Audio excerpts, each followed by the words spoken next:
solicit your prayers. This body is tired. I've preached twice already today, and I preached yesterday. I got to preach again tomorrow. So y'all pray for me. Good to see you, Brother Pitt. Thank you so much. And my dear friend who has driven me all day. Gospel according to Luke, chapter number 15. I will not read it, but I want to talk from verse 11 down to verse 12. You realize, Sister Moon, good to see y'all. Good to see y'all. I didn't see you. Good to see you. Thank you so much. The prodigal son is one of the greatest stories ever told.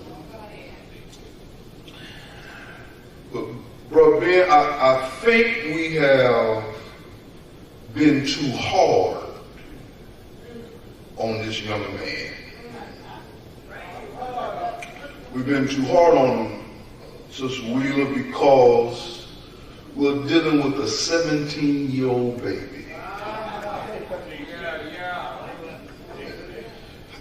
How many of you had your right mind at 17 years old? He's only 17 years old. And he really didn't make a big mistake. He just made a three-part mistake. A three-part mistake. His first part is he wanted too much. The second part of his mistake is he went too far. And the third part of his mistake is he stayed too long. Now I see you got that sanctimonious look on your face. And before you look down your nose at this young man, you need to understand that the only reason why Jesus is telling this story is because church folks don't like it when people who want too much come to church. Church folks don't like it when people who go too far come to church. Church folks don't like it when people who stay too long go to church. But the truth of the matter is, if you be honest, you wanted too much. I don't understand why y'all don't like what I'm saying. I said you wanted too much. And you gone too far. I used to go to the park.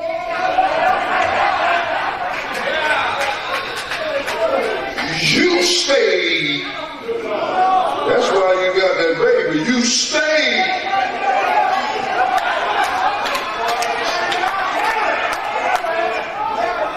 This 17-year-old problem is that he wanted too much and he went too far and he stayed too long. You know what he did? I'll tell you what his problem is. His problem is that he values resources more than he values relationships. He saw the dollar sign and said, I want what I want it now. And he didn't realize that I had a daddy that loved me and a brother that loved me. He wanted too much. And you want to know what's good about it?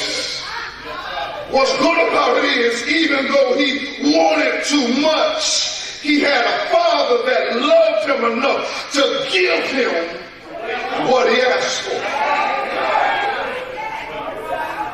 Now, don't tell me when I ran out of time, so I won't go over into the other preacher's time. But let me throw in for good measure right here that his going to the far country may not have been his idea.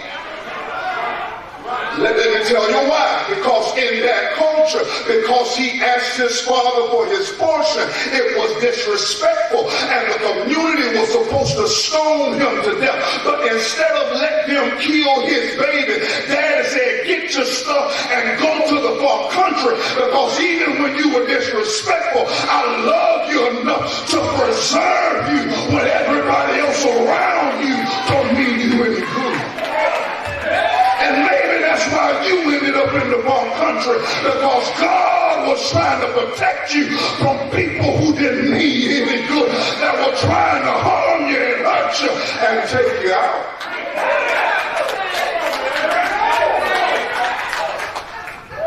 Now, I told you, preachers, y'all sit down.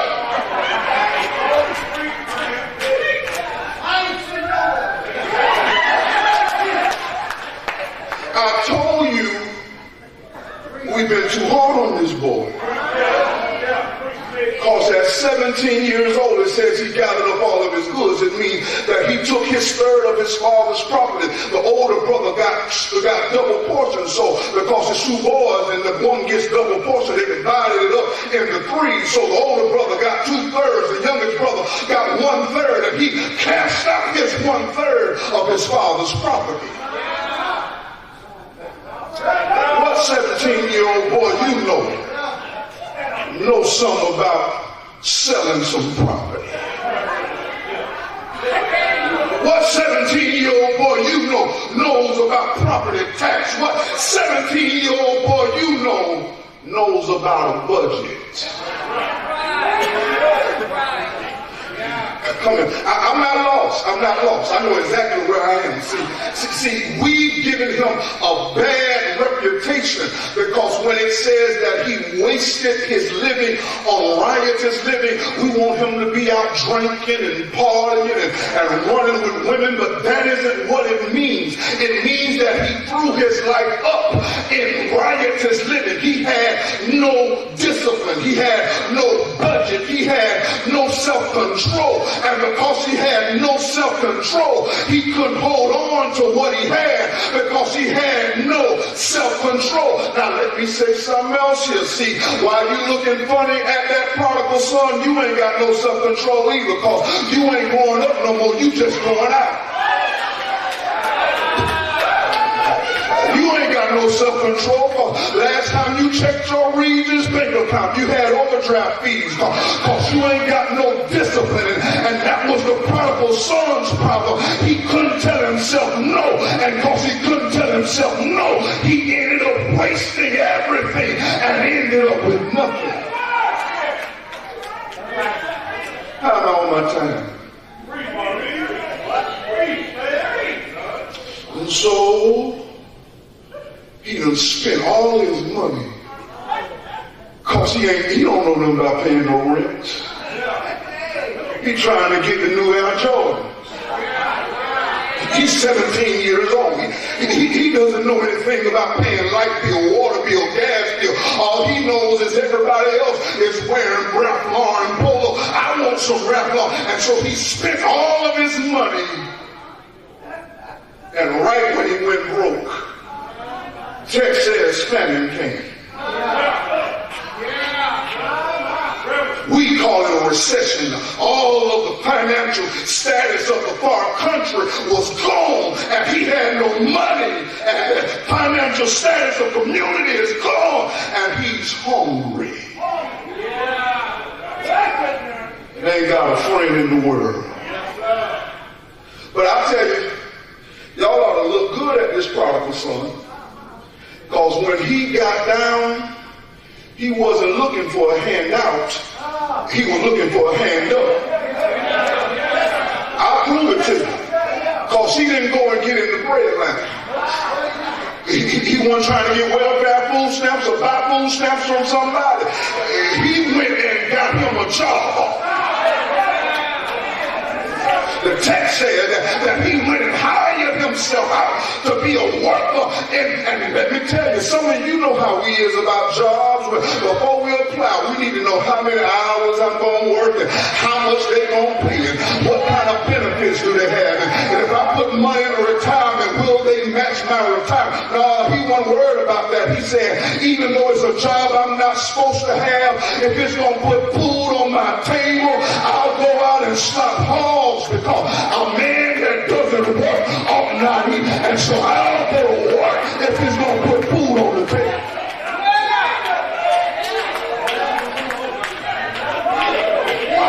I'm about done, y'all. And so he's out there slapping hogs. See, they didn't slap hogs like we slap hogs. See, when we slap hogs, you get them table scraps and put it over in that bucket and let that rainwater get in there and let it get soupy and you throw it out there on the hogs. You understand? And that stuff stank, because my granddaddy had a farm. I said, we don't slap like they slap. See, back in the day, in the Bible day, there's something called a carob tree.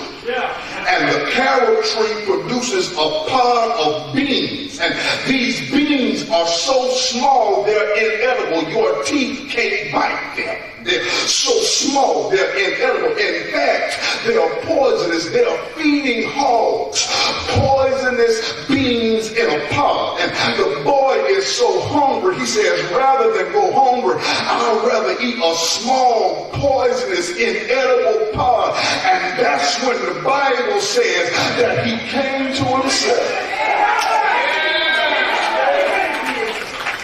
That says he came to himself, which seems to suggest to me, mother, that he won himself when he left home.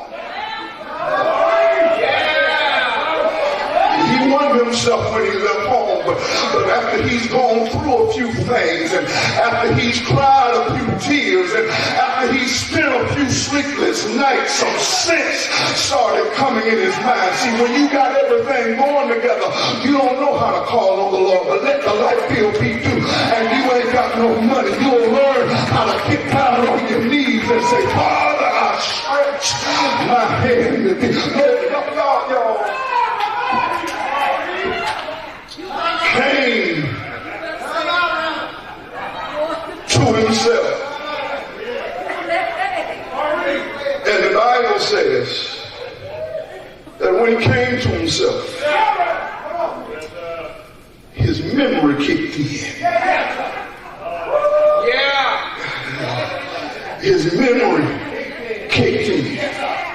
And he started remembering his father's house. He said, you know, back at Daddy's house, the servants, not just the sons, but the servants, they have enough food, not just to get full, but to have leftovers on the next day. He made up in his mind that I ain't gotta stay like this. All I got to do, and it's the title of my sermon, all I got to do is go home. You'll find go home. Daddy's gonna be there.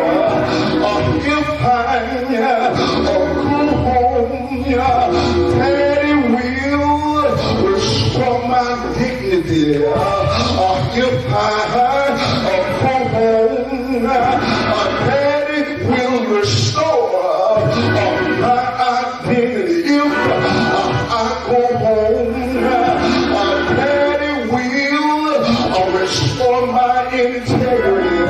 I'll leave you when I tell you that there was a little boy was far away from home, and the story says that the police stopped him and asked him, a little boy, do you know your way home? And can I tell you what the little boy said?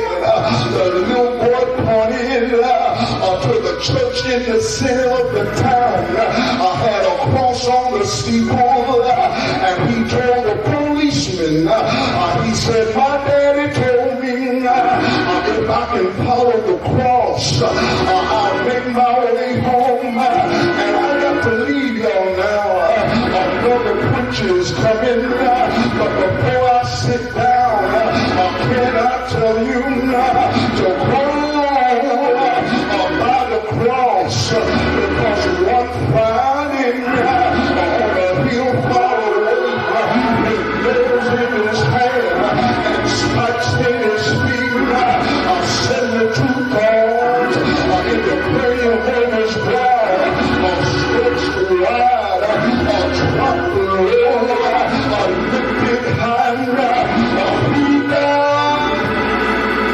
he died, Mickles said he died, Mark said he died, Luke said he died, John said he died, but that's not how the story is. I got good news from the Jerusalem preacher. I said I got good news. Will you help me get the news out? Let me holler one time. Early Sunday morning, he got up with one power in his hand. Matthew said he got up, Mark said he got up, Luke said he got up, John said he got up, Paul said he got up, Paul said he got up, James said he got up, Jude said he got up, Rick said he got up, Rick said he got up, Smith said he got up, Rock said he got up, Mickles said he got